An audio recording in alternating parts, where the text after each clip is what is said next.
Good evening to you in Lincoln and Lexington, Nebraska. I'm Bryce Duskett at the Nebraska Innovation Campus Studio. It is election day in America. People are heading to the polls and is what is expected to be a record-breaking turnout for a midterm election. Let's break things down ahead of the polls closing, and to do so, we welcome in Dave Schroeder and Scott Foster from the KRVN headquarters in Lexington. Good evening, guys. Well, good evening. Thanks, Bryce. We want to thank Clay Patton here for also helping us with this broadcast. Down at the Dawson County Courthouse, we have Bob Brogan, and we also have Trish Haig down there as well. And so they'll be helping out our coverage tonight as well.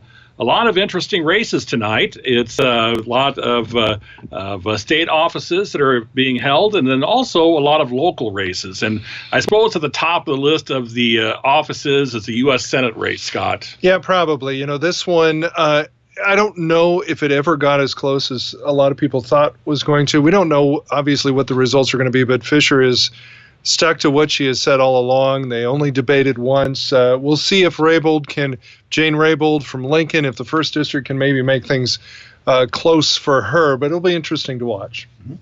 In the governor's race, we have incumbent Governor Pete Ricketts and Lieutenant Governor running, and then we also have challenger with Bob Christ and Lynn Walls, both state senators. Yeah, you know, I really feel that, of course, Christ went from being a Republican to a Democrat, kind of to be able to take on Ricketts. I don't know how well that worked out. We'll see how that goes. Ricketts, obviously, lots of money. An incumbent Republican governor, it's a pretty good spot to be in if you're in Nebraska.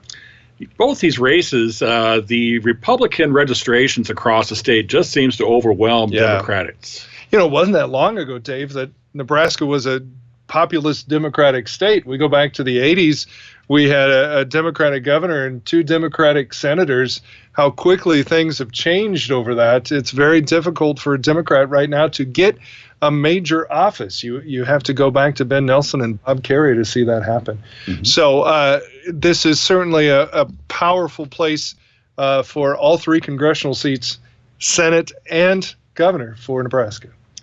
It's kind of interesting, too. We have a spirited race in the Nebraska Public Power District Board as well. Ed Schrock is being challenged, and another challenger, too, in another NPPD director. And some of that race has gotten quite fiery here the last couple of days. Yeah, it was kind of fun. Recently, they both have kind of gone back and forth at each other. You don't expect that. I know this morning at 7 o'clock in the morning, I was already getting one of those on my handle of my front door to vote for Ed Schrock's opponent. So those are one of the fun races. Actually, our local races might be more interesting for us in the state today. Well, let's take a spotlight here on some local races that we have covering here in Dawson County. In Cozad, the incumbent mayor, Nancy Meyer, is being challenged by Marcus Clipping. That'll be an interesting race. Also, for Cozad School Board, there's 2 incumbents and 2 challengers, all vying for 3 seats on the Cozad Board of Education. In Elwood voters are being asked whether to issue $2.5 or up to $2.5 million in bonds for a new swimming pool. They have a current swimming pool that's about 47 years old. It's going to need some work, and maybe they're thinking, let's just start over new and have a little better facility in that race, in that ballot issue there. We have some interesting U.S. or legislature race in District 38 to the southeast of us. We have 2 people running for that. They're seeking to replace Senator John Keene of Hartwell. Challengers Dave Merman of Glenville and Marcia Fangmeyer of Gibbon are running for that. And, we've seen a lot of advertisements for both of them. They've really been hitting the airwaves trying to get people out there. And also here in Dawson and Custer County and parts of Buffalo and Sherman counties, Senator Matt Williams running unopposed for re-election. Over in North Platte, they have an interesting race for District 42 with Senator Mike Groney, the incumbent, being challenged there. That is an interesting race. Judy Peterson was not on the ballot during the primary. She had to get enough write-in votes to be put on the ballot here in this race, and she got him, and I think it's going to be a really interesting race there. It will be. Well, up in Custer County, Sargent is having a half-cent sales tax on the ballot. That's to help address water issues. Ansley is having a 1-cent sales tax election that will go towards capital improvements if approved up there. Also in Lincoln County, we want to mention, too, that North Platte voters are choosing whether to raise their city sales tax rate by another half-cent to generate money for infrastructure needs in North Platte. Down in Phelps County, the race for mayor, incumbent mayor Doug Young is being challenged by Joe Melton down there. That should be an interesting race. Anytime that you have, we talked about the Cozad mayor's race, anytime you have a local race like that, it can be dicey, and this one has its controversy, so it should be fun. Joe Melton is currently in jail pending trial on some federal charges, and he has had I wouldn't say some controversial things down there regarding city business and so forth. So it'll be interesting to see what happens there. And we can't forget about the ballot issue that's on about 427, which is to decide whether or not Nebraska will have Medicaid.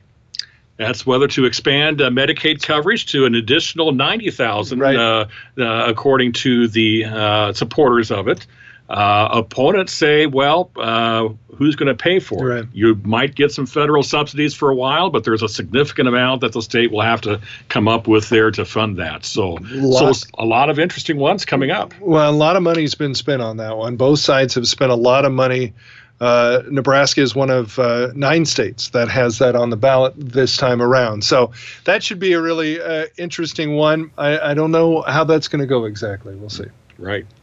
Bryce Duskett there in Lincoln. You're at the Nebraska Innovation Campus right now, but later on tonight you're going to be going about to visit some of the election night parties there in Lincoln. Yeah, it should be interesting. I attended a few of them in Omaha last time during the primary election, and to see the atmospheres around those is always fascinating as well. I want to jump back to you guys and ask one more question here as we think about statewide politics and how that plays into the national scene. We talk about blue waves, we talk about red waves. What are you two watching when we look at winners and losers maybe of the election? What are you watching for to kind of see how that plays into the national politics scene? Well, interestingly, it'll be some early calls and how they go. Tim Kaine is one of those in Virginia. Republicans don't usually have too much of a trouble getting at least a good opponent in there. If that goes early to Kaine, that might signify a good start for the Democrats.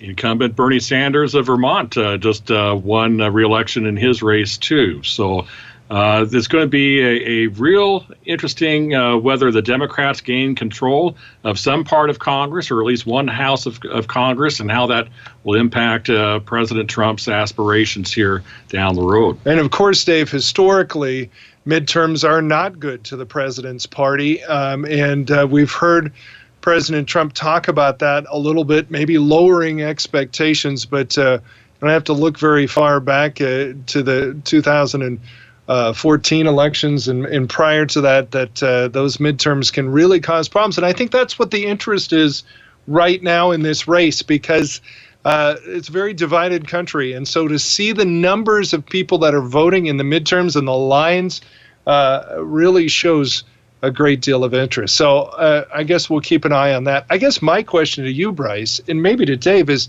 why does he get to go to all of these election night gatherings? I'm not sure how that's working out. Well, we call them election parties, but they're quite laborsome for those in the media as we're fighting for different interviews, and then, of course, to get it on air, which leads perfectly into the next segue of talking about our coverage, as people will be watching and listening as the results pour in. Scott, I know you'll be helping out on the on-air side. Dave, you'll be doing a lot of stuff behind the scenes in terms of conducting some of the interviews and getting them onto the air this evening as well as into tomorrow. Let's talk about different ways folks can watch and listen. Absolutely. Go to our website, krvn.com, and then towards the end, when races are decided, we'll have them posted to our krvn.com Facebook page. And we also invite people to look for our hashtag that we'll be using tonight as well. And that hashtag, if I can pull that up, is KRVN Election 18. KRVN Election 18. We'll be using that hashtag tonight.